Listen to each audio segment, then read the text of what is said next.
आज गृह मंत्री जी ने इस बात पर उल्लेख किया।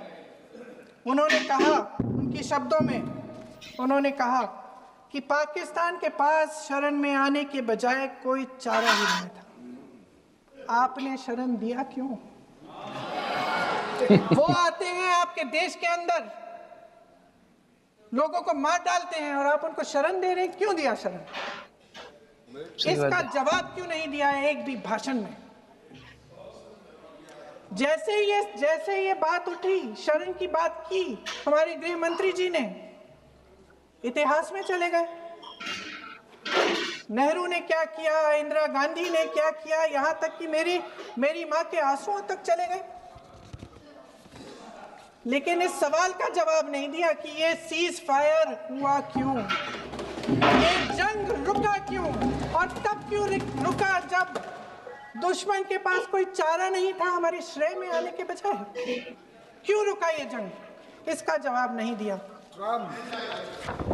धन्यवाद। आप देंगे?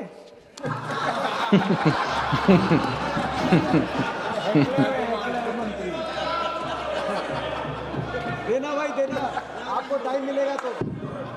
टाइम नहीं मिलेगा आपको शायद। वैसे महोदय, मेरी माँ की आंसू की बात किए, मैं इसका जवाब देना चाहती हूँ। मेरी माँ के आंसू तब गिरे जब उनके पति को आतंकवादियों ने शहीद किया, जब वे मात्र 44 साल की थी। और आज अगर मैं इस सदन में खड़ी हूं और उन 26 लोगों की बात कर रही हूं, मैं इसलिए कर रही हूं क्योंकि मैं उनका दर्द जानती हूं, महसूस करती हूं।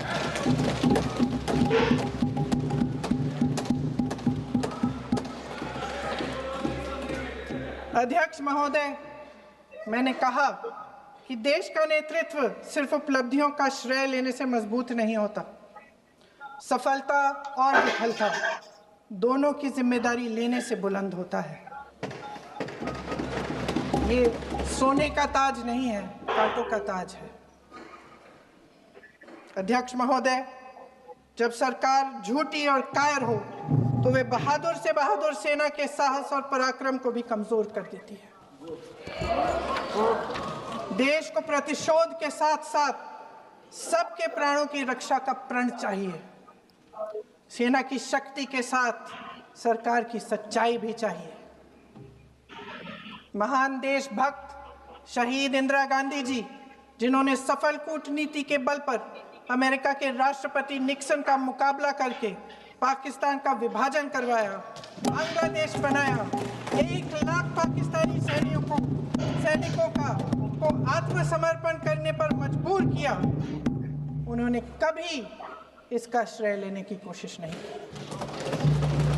ऑपरेशन सिंदूर का मकसद अगर पाकिस्तान को सबक सिखाना था तो शायद ये मकसद अभी अधूरा है, क्योंकि हमारी कूटनीति विफल रही है। इसका प्रमाण यही है कि ऑपरेशन सिंदूर के बाद एक पाकिस्तानी जनरल, जिसके हाथ खून से रंगे थे, अमेरिका के राष्ट्रपति के साथ बैठकर लंच खा रहे थे। अगर ऑपरेशन सिंदूर का मकसद आतंकवाद को खत्म करने का था तो पाकिस्तान को संयुक्त राष्ट्र के आतंकवाद विरोधी समिति का अध्यक्ष चुने जाने से इस मकसद को धक्का लगा है। इसकी जिम्मेदारी कौन लेगा? मैडम, 3 साल पहले जनरल बिपिन रावत जी ने एक बहुत महत्वपूर्ण कार्यक्रम में देश को बताया था that India should be ready to face a 2.5 front war. मैं आज इस देश को इस महत्वपूर्ण सदन से बताना चाहता हूं कि दिस 0.5 फ्रंट जो है वो कांग्रेस पार्टी और इसके इकोसिस्टम है, जो भारत के अंदर से भारत को खोखला करने के लिए काम कर रहे हैं। और मैं बहुत जिम्मेदारी के साथ यह बात कह रहा हूं मैडम, और मैं तथ्य के साथ इसको प्रूव करूंगा। मैडम, आज कांग्रेस पार्टी ने टेररिज्म के बार इतना बड़े बड़े बात कह रहे हैं, बड़े बड़े बात, but what has been the consistent policy of Congress party towards terrorism? Madam, एक ही उदाहरण देना चाहता हूं। 2004 में जब इनकी सरकार सत्ता में आई, what was the first step that they do? It was to repeal the POTA Act. 2001 parliament attack के बाद भारतीय जनता पार्टी के नेतृत्व वाली एनडीए सरकार अटल बिहारी वाजपेयी के नेतृत्व में देश को सुदृढ़ बनाने के लिए, टेररिज्म को खत्म करने के लिए, for the first time in this country we introduce a legislative framework. Madam, आप भी कांग्रेस पार्टी से आते हैं। I want to remind you, madam, when Rajiv Gandhi, हाँ मैडम, व्हेन राजीव गांधी का ट्रायल चल रहा था, राजीव गांधी जी का ट्रायल चल रहा था, मैडम, जब राजीव गांधी जी की डेथ की, टेररिस्ट से हुई डेथ की ट्रायल चल रहा था, trial court said we do not have exclusive terror legislations to prosecute. This was the state of affairs of this country.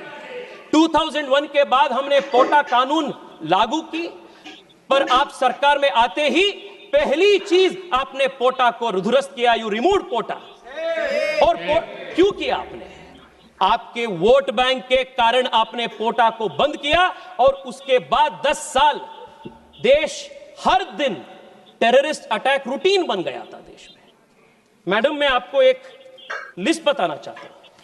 अब देखिए, पोटा को खत्म करने के वजह से इस देश पे किस प्रकार की नुकसान है। जुलाई 5, 2005 अयोध्या में राम जन्मभूमि में टेररिस्ट अटैक हुई, आपने क्या की? निंदा की।